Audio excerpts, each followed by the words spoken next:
Hello, everyone, and welcome to Collision Repair Magazine's Industry Insider Radio, a podcast for shops, shop owners, techs, and every level of the collision repair industry. I'm your host, James Kerr.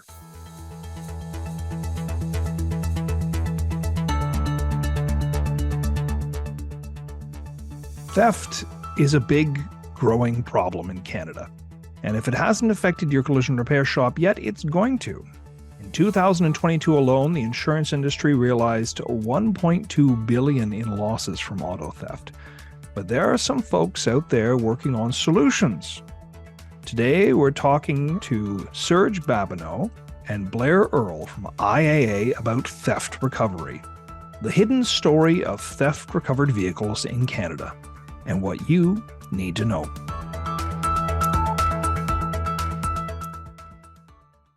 Today's episode is brought to you by IAA. IAA, an RB Global company, is a trusted global marketplace for insights, services, and transaction solutions for commercial assets and vehicles. For more information on IAA in Canada, please visit their website at www.ca.iaai.com.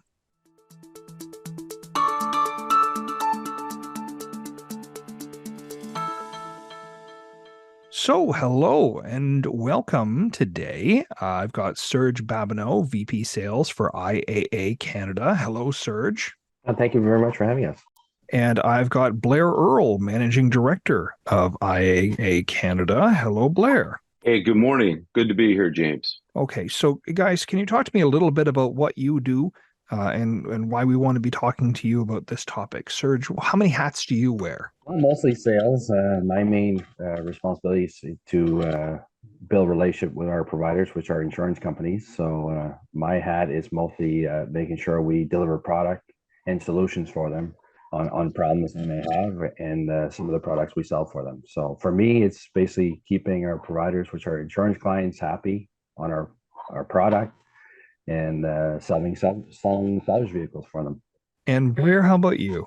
I'm lucky enough that I get to work with a great team across the country on all pieces of the business. So heavily focused on sales along with Serge, but also on operations and branch focus coast to coast. We're very proud of, and marketing and the running of the business with the team in Canada.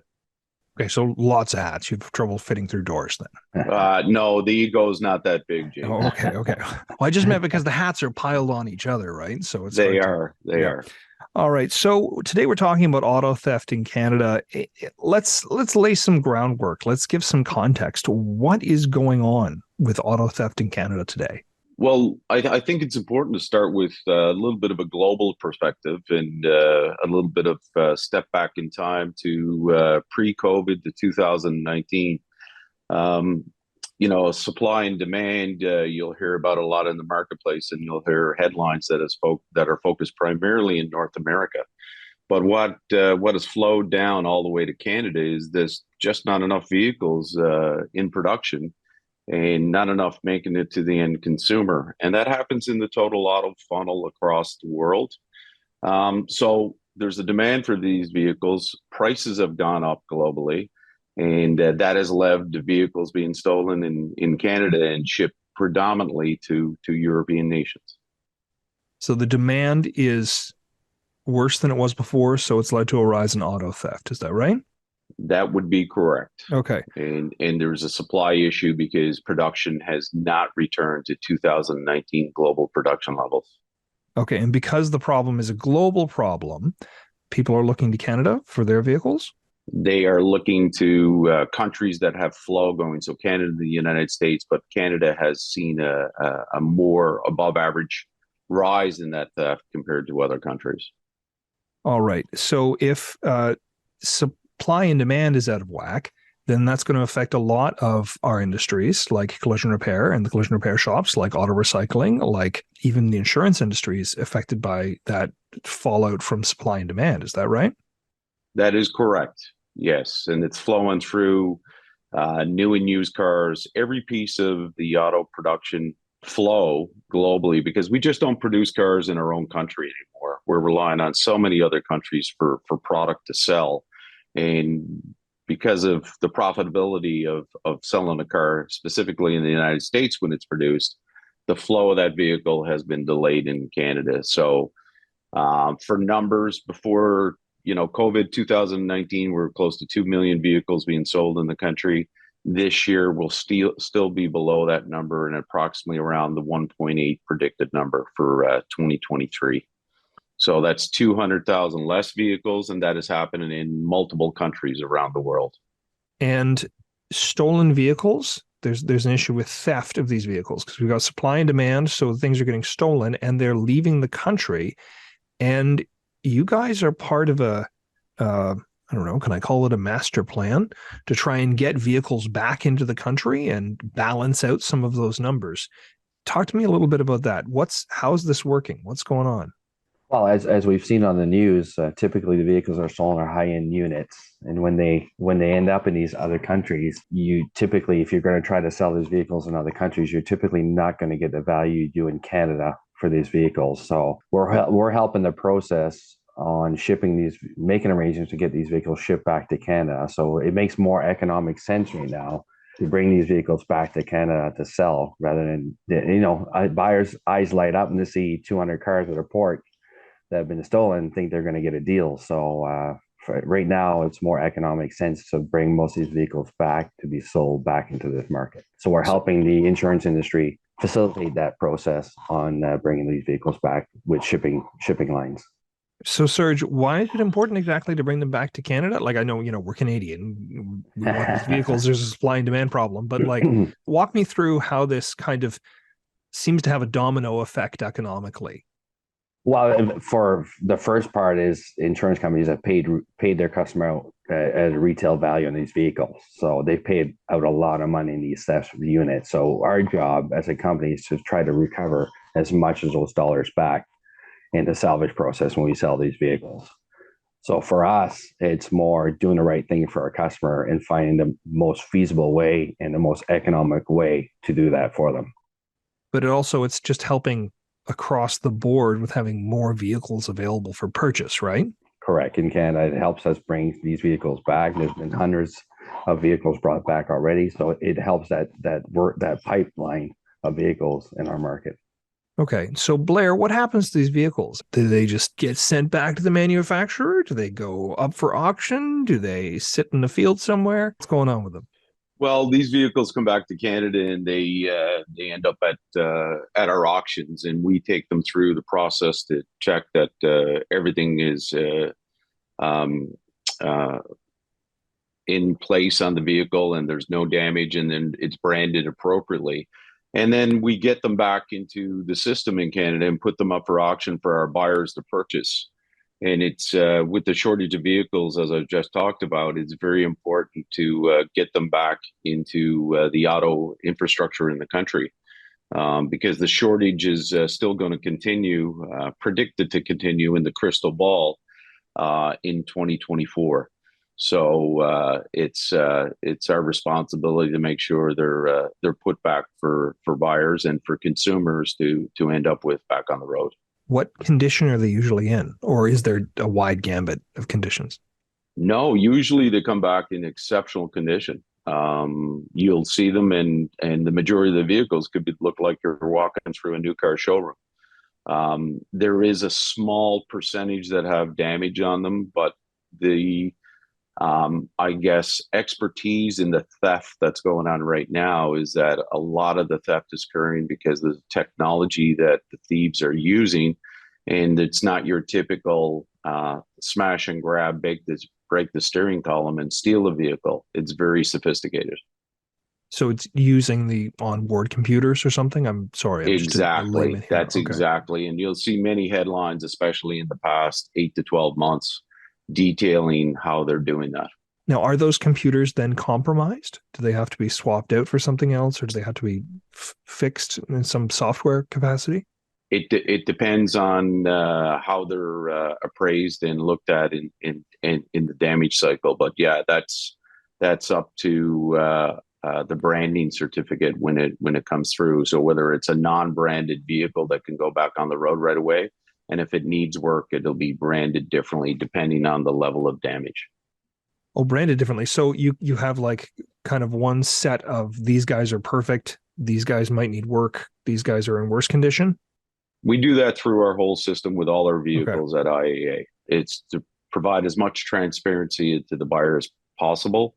And we provide the opportunity for a Carfax to be done on each and every vehicle when the buyer buys it, which gives them that transparency of the condition of the vehicle, and not just theft vehicles, but every vehicle that we sell. How many stolen vehicles are being sold through this auction structure? So it's difficult to put a number on it because of all the different avenues and countries they're coming from. But it's vehicles are being taken back through multiple countries in Europe, and there's hundreds a week going through our auction process. I cannot speak for the theft recovery across the country through all the police agencies, but it is an ever expanding area of the business, not just for us, but as a problem in for all Canadians. Now, are you going all the way down to parts as well, or is it whole vehicles that we're talking about? We sell vehicles that are parts only vehicles, and Okay. that's in our everyday process as well. It's not just theft recovery, but the majority of the vehicles, I would say close to 95 to 97% range, are sold as full vehicles when they return. Wow, that is a high degree of being still good to go, you know. Um, all right, so I'm really sorry, I'm breaking this apart because I'm really interested in it, but shipping. So what was it? A year ago, 2 years ago, a boat got stuck in a canal, and we all have incredibly high shipping costs now. Uh, Shipping is enough of a challenge. I can't imagine shipping a car. How is this all working with shipping them over from other countries? Well, typically it's not that hard because typically they don't even leave the containers. They're recovered at the port. So typically these cars aren't even taken off the shipping containers they actually left in. So and sometimes it makes it pretty easy because basically they're taking that shipping container again and just shipping it back to Canada the way it was. So in most ports they're not taking off the out of the containers, but some ports they are, and if they are, they're restocked and repackaged and put properly back in containers and brought back. Well, it seems like you guys have figured out shipping. You can tell me how to do it because I don't know how to. Blair and I haven't done that. We have a person that's an expert in that field, so don't ask Blair and I that question. So, Serge, I know we've touched on this a little bit with Blair, but like, talk to me a little bit more about how much needs to get done to get these vehicles back on the road. What has to be done in the reparation process? Please walk me through it, because I know we end up with Yeah, something that has like is well documented and certified right. and has a good paper trail, but how much do you have to dig your hands in with these vehicles to get them up and going? Well, it's a pretty long process, especially when they're identified at a port. So there's a lot of work to be done with the authorities in that country. And Equite is a company here in Canada that's used to identify these theft vehicles, and they're partners with insurance companies in keeping track of all this data and what goes on in these other countries. So we basically have to identify what that country needs to release those vehicles for these. So different rules for different countries. So sometimes we have to go through a court process to get these vehicles released from these countries. Sometimes it's just a question of having the proper paperwork, which they will sometimes provide you. This is what we need. But for us, the first part is having the proper document from the insurance companies, the proof of loss, how they settled this vehicle, changing the ownership in their name, which is something we do every day anyways on everything we sell. Getting the proper release documents, like I said, power of attorneys, court documents. So, and once we get all those documents, then we have to work with the authorities, the Canadian police agencies, police over there in the other countries, Equite as well. And, just getting the information that every country needs to do this. And you have to validate that you are a valid partner that can do this. They don't just let anybody show up with paperwork and say, here, take the car and ship it back to Canada. So we have to make sure we have the right power of attorneys to do that for clients as well. And if you do that part properly, when the vehicle gets back to Canada, it's usually a pretty easy process. Vehicle arrives at the port here in Canada, has to go through the customs process and law enforcement process. They inspect these vehicles, to make sure that the VINs and everything match on these vehicles. If they'd have to do any kind of investigation as part of maybe an operation they're doing around theft vehicles in Canada. So they get a chance to do that before we even see the vehicles. And once that's done, and like I said, if the paperwork is in order, we make arrangements to get the vehicle picked up, and then we bring it to our branch. And sometimes we have to recondition the vehicles or make them look shinier to try to get as much money as we can when we sell these vehicles, and make sure we represent them properly. And like Blair said, if a vehicle is damaged and needs branding, we need to follow the government guidelines around our process. So what if, like I said in the beginning, if we have all our paperwork in order and everything's fine, the process in Canada is pretty easy once it gets here. You say our paperwork, but really you're talking about multiple sets of paperwork. You're talking about whatever paperwork is coming from the country it's coming from, which I'm sure everyone has different rules. They do. And then you've got the paperwork for Canada, right? And then you've got the probably, all your internal paperwork that everyone has. Exactly. So that sounds like a circus of forms. It is, for sure. All right. So you mentioned operations. You mentioned police operations. It gets in the news sometimes. The police have busted a theft ring of et cetera, and produced so many cars. Do these things come in fits? Do you get a bunch of vehicles in waves, or is it a pretty steady course? Typically in waves. What we see typically, you see it on the news when they bust a ring. I mean, they've been following these people for a while. So typically when they do bring an operation in, and typically, like you've seen on the news, they're seeing hundreds of cars in one operation they recover. So they have to go through all their process around the investigation, and typically we get them in bunches rather than one at a time, unless they're recovered right away. If a vehicle's recovered within a month or a week or so as a one, then we get the one-offs, but typically they come in bunches. Does that present a problem with, like, you've got way too many vehicles at a certain point and then it's hard to process them all, or No, we typically, if we know we have a bunch, we typically will spread them out in the sales to make sure there's some. Yeah, we typically won't put 100 cars in one sale unless we do a specialty sale and say, hey, we do a theft recovered sale. But typically we spread them out so that buyers have an opportunity to view them, see them, and bid as high as they can for them. So supply and demand may be an issue in vehicles across Canada, but it's not an issue for IAA, is what I'm hearing. No, for us, it's not, because we sell, thousands of cars weekly. So for us, it's just part of our process. So getting back to condition a little bit, I'm interested, what happens when a vehicle is beyond repair? Then when there's nothing you can do about it?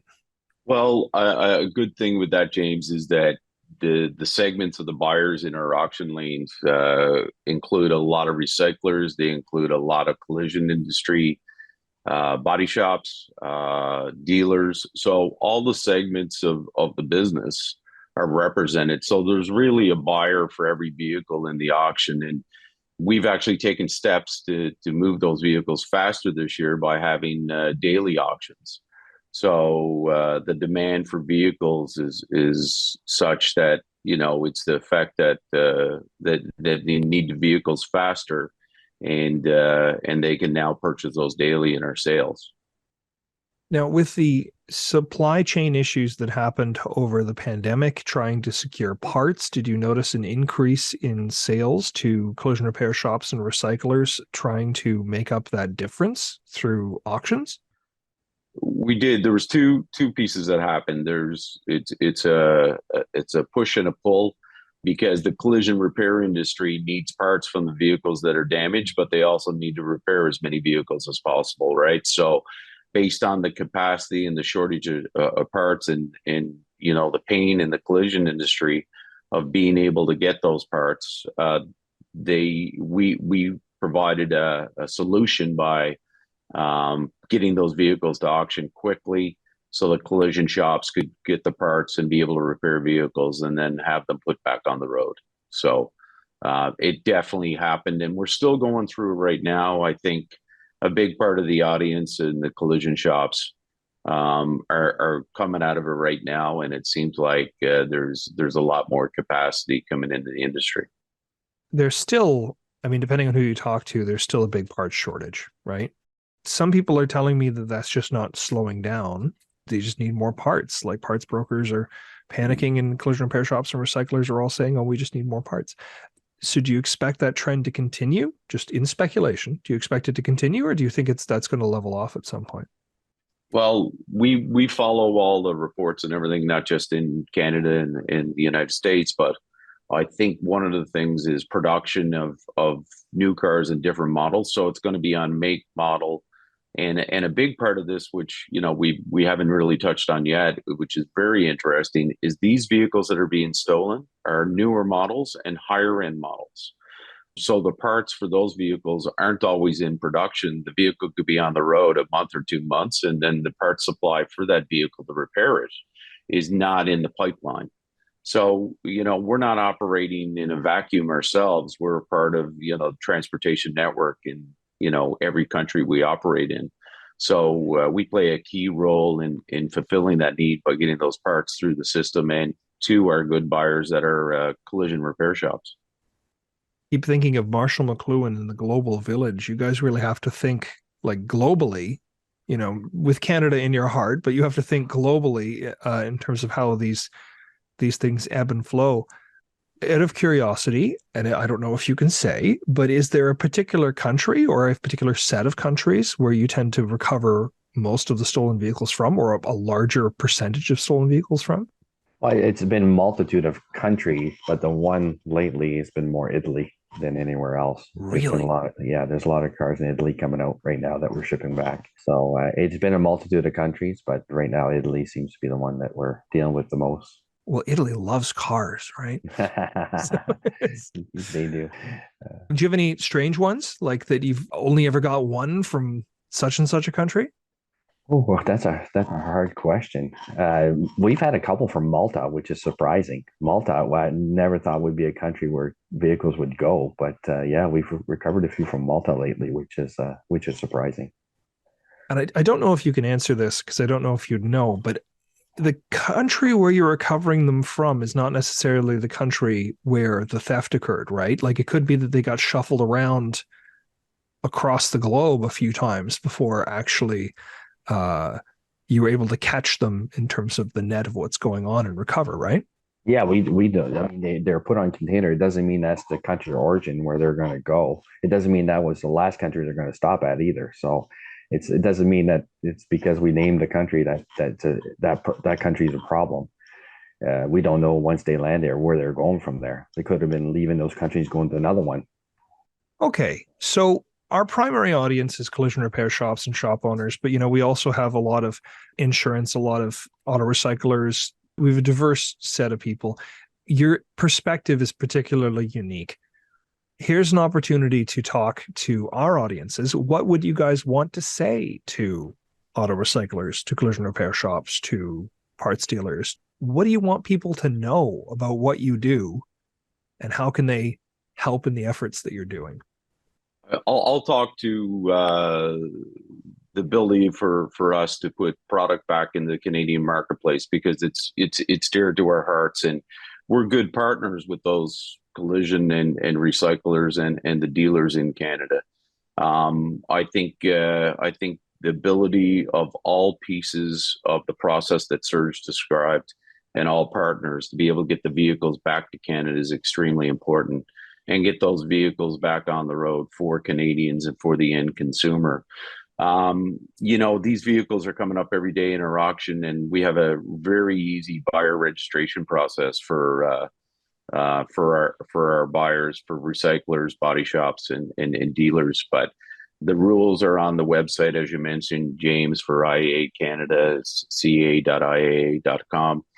And I would encourage them to go in and take a look. They can open up a guest, account and take a look at the product in the lanes and the product that we have. So I think it's important that we do our best, all of us, to put an end to this and say these vehicles are going to come back and limit the amount that are leaving the country. It's not just one segment of the industry that's responsible, but it's all of us in the automotive network. And Serge, how about you? What do you want to say to the wider industry?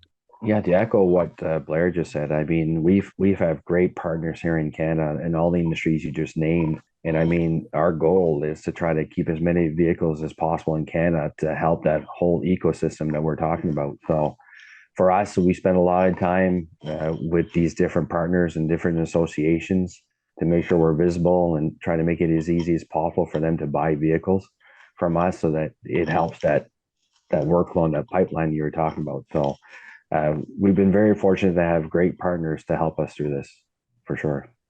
I know Blair said something like a little bit of this, but the big question is, where can people learn more? How can people follow up with you on this? Where can people go if they're interested in buying theft recovery vehicles? The best route is the website, is it? The best route is the website. And also, I want to clarify, we also sell coast to coast. And there's many other service solutions on our website for the buyer as well. The goal is to make it easy as possible. And also we have transportation solutions on the website. And we've worked very hard with the industry to get the product to market as fast as possible to fill the demand problem. Well, there we go. Thank you very much for being in here today for Industry Insider Radio. That's Blair Earle, and Blair Earle's the Managing Director for IAA Canada.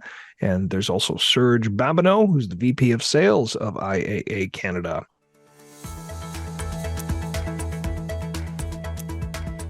Every vehicle recovered brings us one step closer to mitigating the damage of theft. IAA is working hard, and various levels of government are doing their best to combat the issue as well, and you can help too, collision repair industry. Every little bit helps in safeguarding Canada's vehicle economy. Be sure to subscribe to this podcast wherever you're listening: Amazon Music, Apple Podcasts, Spotify, SoundCloud, or YouTube, and tune in next time for another episode of Industry Insider Radio. I'm James Kerr. Thank you for listening. Today's episode was brought to you by IAA. IAA is the leading Canadian salvage auto auction with more than 14 facilities across Canada, providing sellers and buyers with the best solution for insurance, rental, fleet, lease, finance, manufacturer, high mileage, aged or damaged vehicles. For more information on IAA in Canada, please visit their website at www.ca.iaai.com.